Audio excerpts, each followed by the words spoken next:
Hey everyone, welcome back to another video. I'm making this video for you. If you're thinking about moving a loved one into senior housing, watch this whole thing and do exactly what I'm telling you. It will decrease your stress levels when moving a loved one into senior housing. I think a lot of people are not prepared because it's hard to get information on what's needed for moving into an assisted living or a memory care or even a skilled nursing facility. But I'm here to fix that. Most families are completely unprepared for helping their loved ones make this transition. Finding the new home you feel best about is only one of the not so easy and time-consuming decisions you'll have to make. Some of these decisions are simply talking with your loved one about moving into senior housing.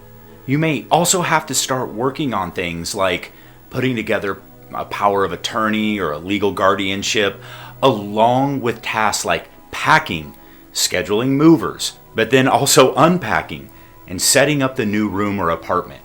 It goes on and on, but today I'm going to focus on telling you what the facility is going to ask you for, so you can get it together now and save yourself a lot of time and, most importantly, a lot of stress. Before I get started, for those of you who haven't watched my videos, I'm Jeff Kaufman. I've been working in senior housing since 2004. I've been a licensed administrator in 4 states, and I even owned my own assisted living for 10 years. The goal of my videos is to bring easy to understand information that will help families, providers, and people interested in the field of senior housing. If this is something that you would be interested in, then subscribe to my channel. I upload videos on a regular basis. Let's face it, being prepared helps. So what is needed to move into an assisted living or memory care or even a skilled nursing community or home? You'll need to gather a lot of personal information like date of birth and social security, Medicare number, insurance, primary physician information, and even things like place of birth and lifelong occupation. There's a lot more which I'll list in my video description below.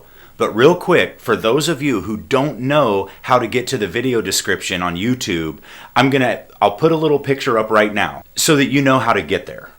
I encourage you to get a folder, gather this information, and keep it all in one place. This way you're ready to go once you've chosen the best place for your loved one and are working on getting moved in. Most states will require most, if not all, of the items that I'm going to go over. So get prepared. I'm telling you, you'll be happy you did it.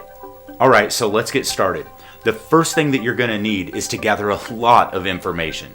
It's a lot of personal information that the facility will need for the contract. So go into my description, take a look at the list that I have provided you, fill that out as completely as you can. The second thing you'll need to do is call the primary physician for your loved one. Ask them for 2 things. One is what's called a history and physical.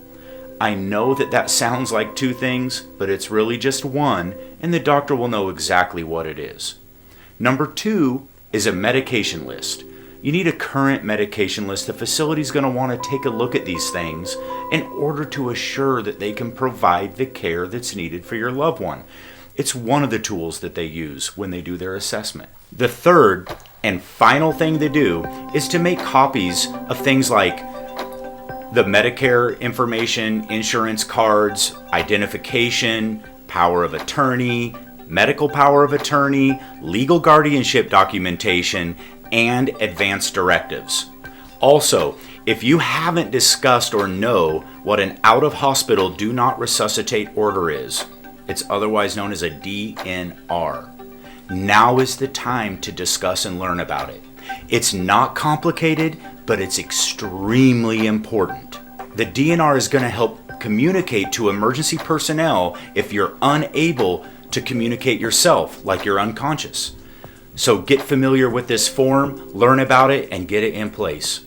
If you gather the information I just described, put it all into one folder and have it ready, it's going to save you a lot of stress. If you skip any of the information, skip getting the doctor stuff, skip getting the history and physical and the med list.